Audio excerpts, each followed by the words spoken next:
This book should be exclusively about the link between the fourth dimension and the sixth, which is incarnation. However, I have from time to time allowed myself to stray from that path to discuss other areas that interest people, such as massive rocks that were hewn from bedrock and transported vast distances to construct various monuments and statues in Egypt and other places.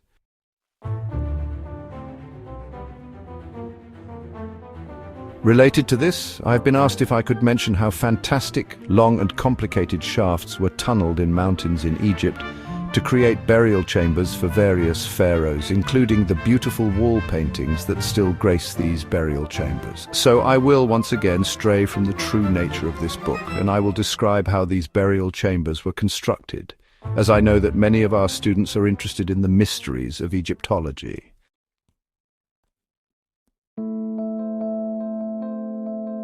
In order to describe what happened, I need to tread on a few experts' toes, metaphorically speaking, because experts in Egyptology tell us these tunnels were created fairly recently in Earth's history. In fact, the history of Earth is a lot older than imagined by so-called experts, and as I have mentioned before, there have been from time to time extinction-level events, or ELEs, that virtually wiped out previous civilizations, obliging life to start again.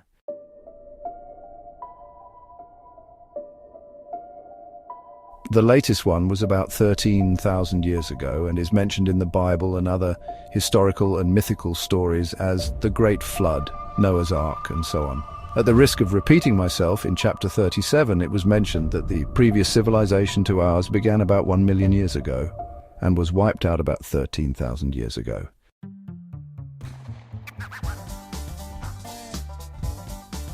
That was a considerable length of time and enabled many advances to form. Actually, these so-called tombs, the majority of them at any rate, were created by this previous civilization and were simply reused by priests and pharaohs as burial chambers. This being so, the story links to chapter 37, in that this civilization had developed the technique for softening rock, which made gouging out huge tunnels going vast distances into the mountains and going down considerable depths into the bedrock of the area known as the Valley of the Kings not difficult.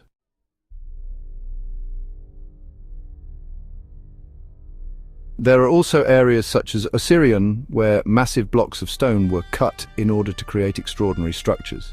Once again, it was all done thanks to softening rock with microwaves, which enabled these impressive works to be accomplished quite simply.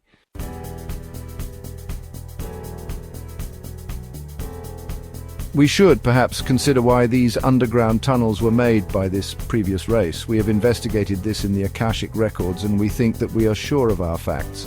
The first thing we must mention is that these constructions were made before the ELE, which was caused by a meteor striking the planet in an area that was occupied by a group known to you as the Lemurians, which unfortunately had a massive supervolcano, or caldera rather, like the one in Yellowstone Park in America. The effect of this meteor hitting such a volcanically active area created an enormous explosion which caused the planet to rotate somewhat. It was the partial rotation of the planet that caused the ELE, and all life, or most of it, was eliminated.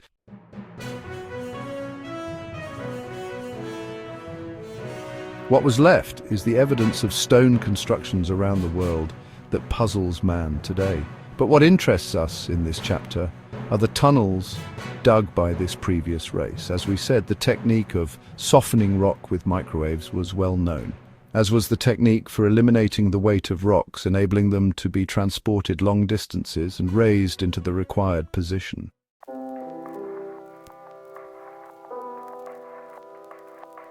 At the time, prior to the ELE we have just described, the area we know now as Egypt was in a hot, steamy area roughly where we find Java today. Therefore, to escape from the rain and the rather unpleasant weather, a decision was taken to build shelters underground.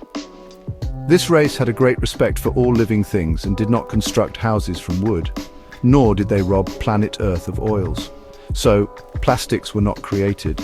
The only way that this group could escape the inclement weather was to create underground dwellings. Thus, they tunneled into the mountains of the area in which they lived and created a large number of underground dwellings.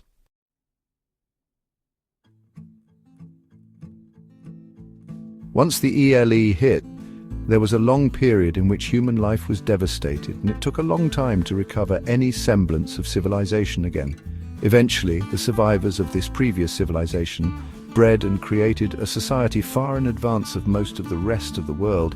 Memories of what these people had before the ELE were handed down in folklore and in early scripts, and the society that Egyptologists study came into being.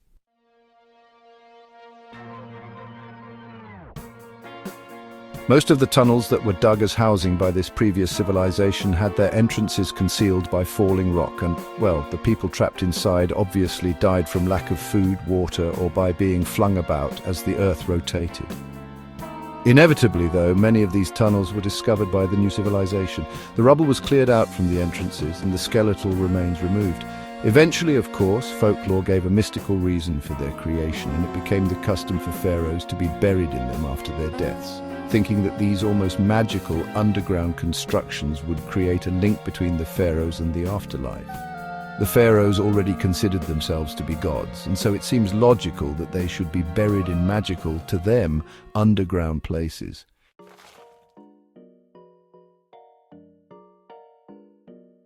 At this point, I must mention the workforces that were hired to work on these underground constructions.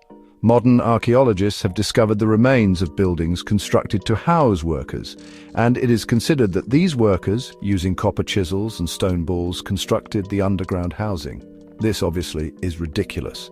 It would be quite impossible for workers using primitive tools to construct magnificent underground dwellings, some going hundreds of meters into the bedrock and going many meters down.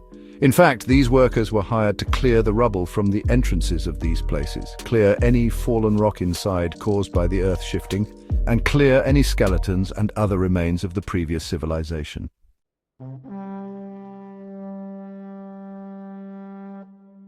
The rubble cleared out was conserved, and once the ceremony of the pharaoh's burial was completed, they used the stones to conceal the entrance to the tomb. I will also say that although many of these underground dwellings have been discovered and used as burial chambers, there still remain some dwellings that have not been discovered. If the day comes that modern archaeologists discover one or more of these underground dwellings, they will find skeletons and cooking implements, but they will find no evidence of a buried pharaoh.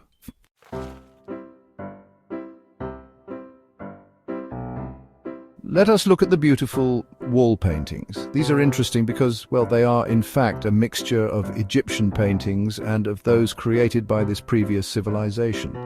It's actually quite difficult to decide which is which, as this previous civilization only used natural pigments, just as the more modern Egyptian artists did. Also, the styles of painting are very similar.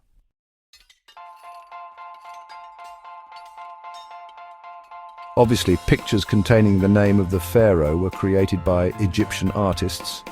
The name is written in a cartouche, but you will notice from time to time pictures depicting strange creatures, half man, half beast or bird.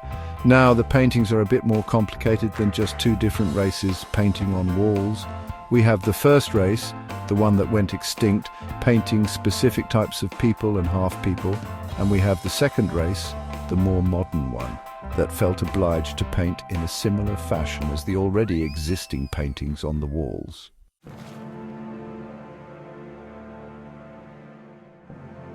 So, using similar pigments and painting in a style that was close to the original paintings, the more modern artists painted the history, either true or fictitious, of the glorious exploits of the now defunct pharaoh.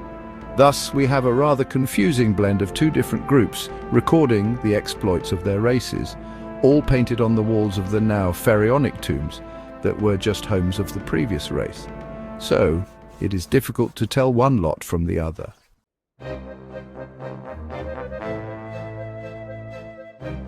However, the first race, that which was exterminated, was very much into genetic experiments and had created people, if I can use that word, that were mixtures of man and beast. Thus, over time, they created a variety of people or creatures, part man and part beast.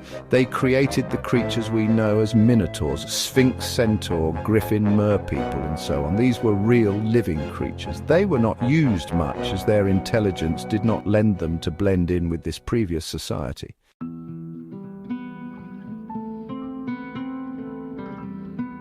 but they were created and usually placed in zoos that people could visit and, well, laugh at. Obviously, when the ELE hit, most of these creatures died out, but, as always, a few survived. Many of these species were incapable of reproducing, so even the survivors died out, but a few survived and reproduced and now live either in remote mountainous areas or deep in primal forests or even seas. So we find today, from time to time, creatures we call dogmen, Bigfoot, merpeople, usually called mermaids, chupacabra, and so on. These are the living ancestors of the now extinct race, or rather their created entities.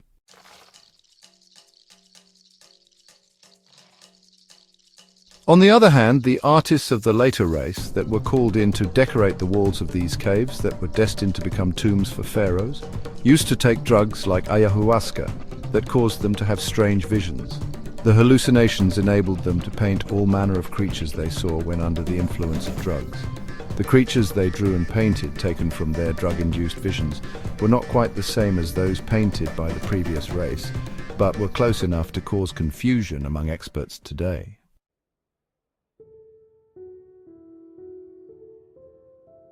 The artists from this new civilization, you see, deliberately copied the style of the first now extinct race. They did this not only to maintain a sense of continuity, but also because they genuinely believed the paintings made by that first group were actually depictions of gods. Remember, the prevailing feeling was that the caves or tunnels they discovered were created by gods, so naturally the paintings inside must represent these divine beings. We do the same thing today, or at least we used to, commissioning artists to paint, either on canvas or directly onto the walls of churches and sanctuaries, images showing the exploits of those we consider to be gods. And if you take a look at these paintings created in the 16th, 17th and 18th centuries, they're all, well, very similar in style.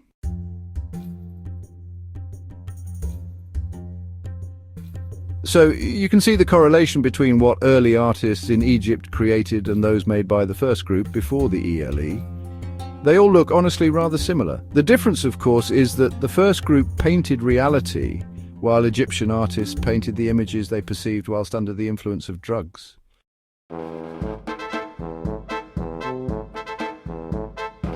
We must now turn our attention to how the tunnels were illuminated, because obviously they were pitch black inside.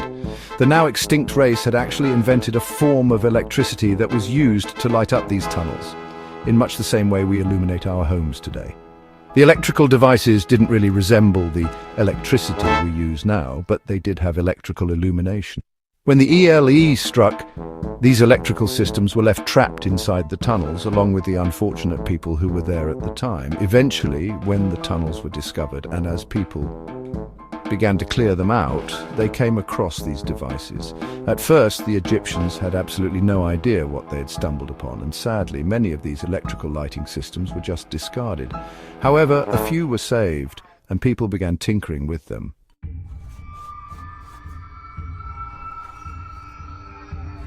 After a while, they managed to make at least one of them work, and much to the amazement of these modern Egyptians, they created light. Once again, the Egyptians thought that this was magic, but they also saw that they could illuminate the tunnels so that they could see clearly enough to paint the pictures they had been instructed to paint. These devices were only used in the tunnels, as the Egyptian population thought they were the invention of the gods that had inhabited these tunnels. So they were not duplicated to illuminate people's homes. The Egyptians were scared of them, as, especially if they were tampered with, they could harm or kill. So the Egyptians treated them exclusively as god inventions, and they were only used in the tunnels, the homes of the gods, as they considered this previous race to be.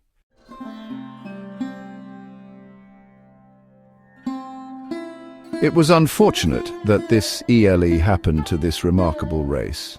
But the upside is that most of the entrances to the tunnels were blocked by falling rock, which helped preserve the remarkable paintings that were merely done by this previous race as embellishment, rather as we would hang pictures on the walls of our homes to provide decoration. When the Egyptians removed the rubble from the front of the tunnels, the entrances, they found the paintings remarkably well preserved. That was, of course, because the previous race lived in a hot, humid area, which would have destroyed the artwork with fungi. But once the ELE spun the earth to where it is now, Egypt, the hot, dry climate, was perfect for preserving these works of art. The modern Egyptians discovered walls covered with paintings in pristine condition, as if they had been painted yesterday, figuratively speaking.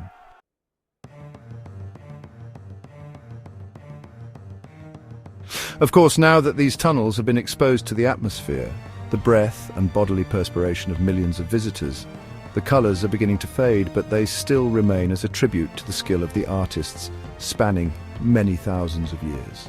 I think that I have said enough about the origins of these tunnels to give you an acceptable overview of how they were made by this previous race, by softening the rock, and how they were reused by the Egyptians to bury pharaohs. What I haven't talked about is how and why huge, heavy stone boxes were placed in alcoves in Saqqara, but we discussed this in chapter 37.